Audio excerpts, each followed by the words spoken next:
북미 정상회담 관련 협의가 진행되고 있는 이 상황에서 미국의 전략자산의 움직임이 또 포착이 됐습니다. 저희 뉴스탑10에서는 미국 전략자산 움직임에 대해서 꾸준히 계속 짚어드리고 있는데요. 자, 먼저 로널드 레이건호 미국의 핵추진 항공모함이 요코스카 기지 인근을 출항해서 동해 쪽을 항해를 하면서 왔다 갔다 하고 있습니다. 자, 또 한 가지 움직임이 포착이 됐습니다. 북한이 가장 두려워하고 신경 쓰는 전투기 중에 하나죠. F-22 랩터 전투기가 총 14대 배치, 가데나 공군기지에 총 14대 배치를 계획하고 있는데 이 가운데 10대가 이미 지금 도착을 해서 전개가 된 것으로 확인이 되고 있습니다. 그렇죠? 네, 지난번에 이제 맥스선더 훈련을 할 때 네. 한국에 10대의 F-22가 들어왔지 않습니까? 네. 그것은 이미 돌아갔습니다. 네. 돌아가서 그 F-22 같은 경우는 하와이로 돌아갔고 지금 온 이 F-22는 또 다른 유타주에 있는 그 힐 공군기지에 있다가 알래스카에 갔다가 지금 다시 이 가데나로 왔거든요. 네. 그런데 이 동북아에 배치되어 있던 이 F-22가 그동안 10대가 제일 많았는데 지금 14대가 와서 그것도 이제 일시적으로 뭐 훈련을 위해서 온 것도 아니고 네. 그냥 주둔, 일시적이지만 어쨌든 주둔을 하기 위해서 왔다. 아하. 그런데 그 주둔의 잠정적인 예상 주둔 기간이 한 달입니다. 그 한 달이라는 것은 미국과 북한 간의 정상회담이 끝나는 그 시점까지는 충분히 기한을 두고 있겠다라는 걸 보여준 것이고 네. 이 레이건 항공모함 같은 경우는 그동안 수리를 다 했어요. 수리 마치고 지금 이제 지난주에는 항해 테스트를 하고 네. 이번에 나와가지고 그동안 이제 이와쿠니 기지하고 또 요코다 기지에다가 자기의 전투기인 F-18 슈퍼호넷들을 흩어놓고 있었거든요. 네. 그걸 다시 태워가지고 손발을 맞추는 훈련을 하러 나온 겁니다. 근데 손발 맞으면 작전하는 것이죠. 그렇군요. 자, 그리고 이번에 배치된 F-22 랩터가요. 맥스 선더 훈련에 왔던 랩터와 다른 종류라고 지금 말씀을 해주셨습니다. 그래서 일본 산케이 신문이 보도를 한 내용을 인용을 하면요. 미군이 F-22 랩터를 일본에 배치한 것은 2014년 이후 4년 만이다. 그리고 한 달 정도 가데나 기지에 배치할 계획이다 했습니다. 이 한 달의 기간이 아마 북미 정상회담 기간과 겹치는 것 같거든요. 그리고 4년 만에 처음 배치했다는 것도 의미가 있는 것 같습니다. 현재 6월 12일 날 미국과 북한 간에 이제 정상회담이 벌어지는데 네. 미국이 요구가 상당히 강할 겁니다. 네. 그러면 그걸 이제 못 이겨서 김정은 위원장이 만약에 그걸 회담을 파탄시키고 그냥 북한으로 돌아간다면 바로 미국이 그렇다면 우리가 너희들을 공격하겠다 이렇게 무언의 압박을 함으로써 회담을 유리하게 이끌려고 이제 하는 그런 전략으로 봐야 되겠습니다. 네. 물론 이제 그럴 가능성도 있습니다. 그러나 네. 지금 미국이 대북 제재까지 무기한 연계했거든요. 지금 국면을 조성하고 있는 상황이고 꼭 그렇게만은 볼 수 없는 게 지금 남중국해에서 네. 지금 미중 간의 그 군사적 긴장이 고조되고 있어요. 그렇죠. 지금 남중국해 인공섬에서 지금 전폭기의 이착륙 훈련을 처음으로 중국이 실시했고요. 네. 그다음에 얼마 전에 항행의 자유작전. 그러니까 미국이 그 중국의 인공섬 주변을 자유롭게 항행하는 거죠. 네. 그렇기 때문에 이번 F-22는 꼭 북한만을 겨냥한 건 아니다. 그렇게 볼 수 있습니다. 중국을 의식한 중국과의 신경전을 벌이는 의미도 중의적으로 또 포함이 돼 있다. 이렇게 해석을 할 수 있겠군요. 알겠습니다. 자, 이런 가운데 북한의 핵무기 개발과 관련한 미 국방부의 보고서 하나가 뒤늦게 공개가 됐습니다. 그런데 그 내용을 살펴보면 김정은 위원장의 핵개발 야욕을 분석한 내용이다라고 하는데 이재명 차장, 예. 어떤 결론을 보여주고 있습니까? 화면에 보시는 것처럼 2017 북한 군사 안보 동향 보고서라는 것이 이제 국방부에 나오는 거죠. 거기에 보면 북한 김정은 위원장이 보다 큰 야욕을 갖고 있다. 어떤 야욕이냐면 북한은 핵무기를 미국을 위협하는 그런 수단으로 이제 억지 수단으로 언급하고 있지만 실제로는 한반도의 무력 통일이 원래 목적이다. 이렇게 주장하는 겁니다. 결국은 한국을 이제 겨냥하는 게 핵무기다 이런 이제 결론인 거고요. 다시 얘기해서 누가 보더라도 북한이 미국을 직접 겨냥할 일은 없겠죠, 핵무기로요. 그렇죠. 결국 이제 미국의 위협에 대응한 수단이 되지만 그보다 더 중요한 게 만약 한국과 국지전이든 전면전이 벌어졌을 때 미국이나 일본의 참전을 막는 그런 수단으로 핵무기를 활용할 것이다. 이것이 아마 보고서의 핵심 내용인 것 같습니다. 미 국방부는요, 김정은이 미국의 위협보다는 미국을 위협하려는 수단보다는 한반도 무력 통일을 위한 핵무기 개발을 하고 있다라고 분석을 한 겁니다. 그런데 이 말 처음이 아니죠. 앞서 해리 해리스 태평양 사령관이 북한이 핵을 보유하는 목적은 적화 통일 때문이다라고 말을 한 바가 있습니다. I do think that there is a prevailing view that KJU is doing the things that he's doing to safeguard his regime. I don't ascribe to that view.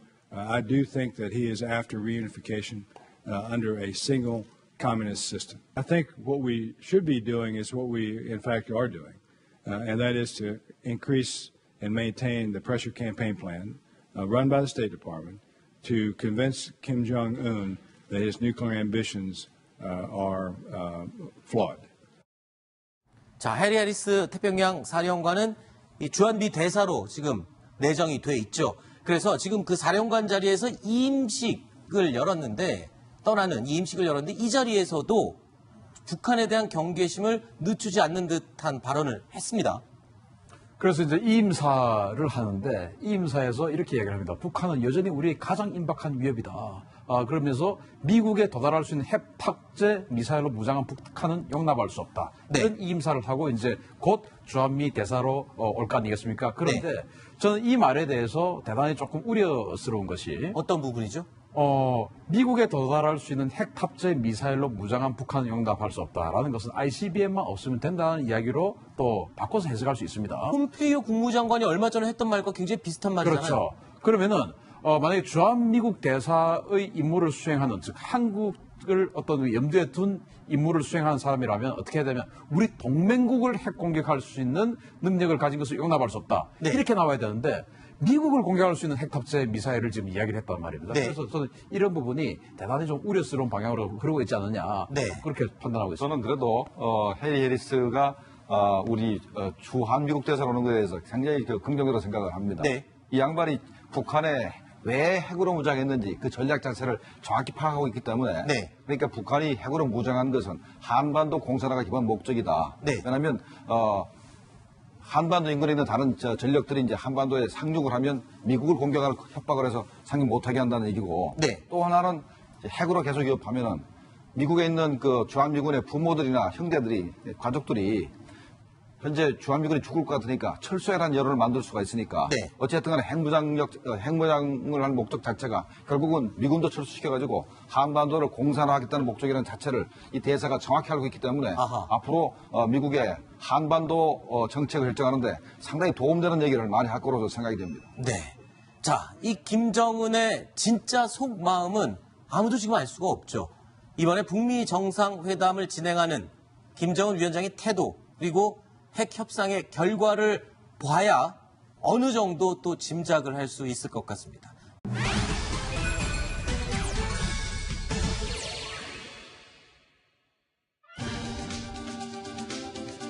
처음으로 평양을 비우고 저 해외에 나갑니다. 라고 북한 내부에 미리 알리고 먼 길을 떠나는 북한 김정은 위원장. 마음속에 혹시 걸리는 곳은 없을까요? 자, 북미 정상회담 앞두고 실무조율이 진행되면서 김정은 위원장의 남아있는 마지막 고민이 하나 있습니다. 이재명 차장. 예. 그러니까 북한 내부에서 어떤 동요가 일어나지 않을까 이런 고민을 안 할 수가 없겠죠. 그렇습니다. 지금까지 김정은 위원장이 그러니까 국외로 나간 거 딱 두 번이죠. 그 둘 다 중국을 방문했을 때인데요. 네. 둘 다 일정을 공개하지 않은 채 깜짝 방문을 하고 오히려 돌아올 때쯤 나중에 이제 일정을 공개했죠. 그만큼 지금까지 김정은 위원장의 동선 자체를 북한에 공개한 적이 없습니다. 네. 하지만 6월 12일 싱가포르 회담은 세계가 다 알고 있죠. 그렇죠. 북한도 당연히 곧 알게 되겠죠. 아직 뭐 정확한 날짜나 장소를 얘기는 안 했겠지만 내부적으로. 결국 그렇다 그러면 김정은 위원장이 사전에 예고하고 네. 북한을 떠난 어떤 최초의 날이 되기 때문에 내부의 동요, 그러니까 북한의 어떤 김정은 위원장이 반대하는 세력들이 움직일 수 있는, 사전에 움직일 수 있는 시간이 충분히 주는 것이 아니냐 이런 이제 우려를 하는 것 같습니다. 말씀하신 것처럼 중국을 방문했을 때는 갔다 온 뒤에 공표를 하면서 알려졌지 그전엔 아무도 몰랐거든요. 그러니까 군 내부에서 북한 내부에서도 전혀 알 수가 없었을 텐데 이번 싱가포르 방문은 날짜와 동선까지 다 공개가 된단 말입니다. 그러니까 자리 비우는 거를 만방에 알렸잖아요. 이게 지난번 두 번만이 아니라요. 김정일 시기 김일성 말기부터 시작해 수십 년 동안 없던 일입니다. 아하. 북한의 최고 지도자가 날짜를 공개하고 평양의 군부의 핵심부를 비우는 건 처음 있는 일입니다. 이번이 처음이군요. 그렇죠.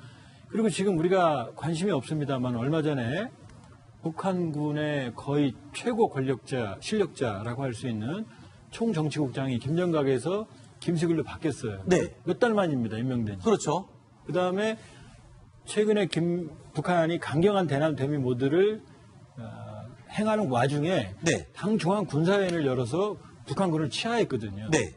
제가 보기엔 북한군 내부에 모종의 움직임, 불만이라든지 이런 게 있을 수 있어요. 그렇기 네. 때문에 지금 김정은 입장에서는 적이 미국에만 있는 게 아니라 북한 내부에 잠재적인 적이 있을 가능성도 있는 거죠. 그러니까 매우 큰 딜레마일 겁니다. 저거. 네. 그러니까 이제 북한이 비핵화 한다니까 북한 군부가 좋아할 리가 없습니다. 네. 군부가 분명히 움직일 수가 있고 네. 그럼 군부를 통제하려면 결국은 노동당으로 통제해야 되는데 네. 그러니까 최영애 조직기도부장 그 밑에 이제 제1부부장 김경욱 그 밑에 황병서 부부장 요 세 사람이 군부를 담당하면서 아마 장악하려고 그럴 거예요. 네. 그런데 문제는 그 보고를 다 받는 사람이 김창선 서기실장을 통해서 김정은이 보고를 받았는데 김창선마저 싱가포르로 가게 된다면 그렇죠. 서기실도 다 비게 됩니다. 네. 그런 문제가 생길 수 있죠. 그래서 네. 우리가 또 하나 봐야 되는 게 과연 김창선이 싱가포르 따라올 것인가 하는 부분을 또 볼 필요가 있습니다. 아, 저렇게 준비만 다 해놓고 서기실을 비우지 않기 위해서 돌아갈 수가 있을 것이다. 김창선은. 그래서 그거를 우리가 또 볼 필요가 있는 겁니다. 알겠습니다. 자, 영화 강철비에는요, 그 내용 중에 살펴보면 북한 내 구테타가 발생해서 북한 권력 1호가 남한으로 긴급히 넘어오는 그런 장면이 나오고 있죠. 그 장면 한번 보실까요? 확인이 필요합니다만 개성공단 폭격 때 북한 1호가 사망했다는 정보입니다. 치료하시오. 약속합니다. 해치지 않겠습니다. 여기 산부인과예요. 산부인과 병원 아니오. 어서 봐주시오. 급하. 부탁입니다. 여기 북한 대통령이 와 있어요. 저쪽에 있는 사람 그쪽 1호지. 그쪽에서 구태타 발생하니까 위로 못 올라가고 중국에다 내려올 때 섞여서 내려온 거지. 뭐야? 우연히 차고 넘쳐서 이런 우연이 다 있네. 이쯤 되면 우연이 아니라 운명이라 그래야 되는 거 아닌가? 나 청와대 외교안보 수석이야. 이쪽 남은 1호 모시는 사람. 내가 도와줄게. 자, 조금 전에 이 김정문 실장님, 조한범 의원님 두 분 다 북한 내부에는 뭔가 군부 세력의 불만이 있을 수 있다. 핵포기와 관련해서 못마땅하게 생각하는 세력이 있을 수 있다라고 얘기를 주셨는데 지금 군부 돌아가는 분위기로 보면 약간 뭐 그런 움직임은 별로 포착이 되지 않고 있어요. 김정은이 군을 완전히 장악한 것 아닙니까, 지금? 군은 불만이 있을 가능성이 굉장히 많습니다. 아, 그래요? 왜냐하면 김정일 시대에는 국방위원회가 통치했지 않습니까? 그렇죠. 지금은 국무위원회가 통치를 하고 당이 통치를 하고 있어요. 네. 그렇다는 것은 결국 군부가 가지고 있던 수많은 이권들을 당으로 옮겨가고 있다는 것이고 김정은이 직접 통제를 하고 있다는 것이거든요. 그러면은 어제까지만 해도 내가 이 정도 사업소를 가지고 이 정도 이권을 가지고 이 정도 어떤 그 업권을 팔아서 또 지불을 하고 또 이 정도 자원을 지불을 하고 했는데 오늘 그런 것들이 다 사라지고 있는 점차적으로 사라지고 앞으로는 완전히 다 뺏길 것 같은 그런 분위기가 펼쳐지고 있거든요. 그러면 이제 군부가 지금 굉장히 그 불만에 가득 차 있는 상황에서 또 우리가 그동안 열심히 노력해서 만들었던 이 핵을 갖다 폐기를 한다? 그럼 우리는 이 무기체계 자기네들도 잘 알고 있습니다. 자기네들이 가지고 있는 이 재래식 무기가 형편없다는 것을 잘 알고 있거든요. 그럼 우리 뭘 가지고 이 지탱을 하는 것인가? 이런 것에 대한 불만이 분명히 있을 수 있기 때문에 네. 그래서 아까 조 박사님 말씀하신 대로 김숙일로 갑자기 총정치국장을 6개월 만에 교체를 시키고 네. 이런 이제 어떤 내부 정치 작업을 하고 있는 것이라고 봅니다. 김숙일 보고 군을 잘 통제하고 장악을 해라. 이런 지금 임무를 준 것이겠군요. 또 하나 중요한 건요. 네. 김정일 시기에 비대해진 군부를 숙청하는 과정에서 김정은이 명분이 핵 개발을 반대하는 걸 명분으로 채택했거든요. 숙청을. 그런데 그러니까 군인 입장에서는 핵보다는 재래식 전력, 군 처우 개선이 중요한데 이쪽에 핵 쪽에 예산을 쏟아부니까 이것에 반대하다 리영호 전 청참모장, 하영택 인민군부국장 이런 사람들이 제거됐거든요. 근데 어느 날 갑자기 그 핵을 포기하겠다고 나서는 거죠. 그러면 공개적인 항명은 분명히 불가능하죠. 구조상. 그러나 잠재적인 불만은 상당히 누적돼 있죠. 그렇군요. 자, 어제도 저희가 살짝 언급을 해드렸습니다만 이런 상황이기 때문에 김정은 위원장 내부의 동요를 굉장히 우려하고 있는 것 같습니다. 김정은의 눈물 영상까지 간부들에게 배포를 하면서 달래기에 나서고 있는 거죠. 옮기시던 걸음을 거듭 멈추시고 운하들에게 선조 주시던 경야는 최고 사령관동 측에서는 선수건으로 젖어오른 눈곱을 닦으시었습니다.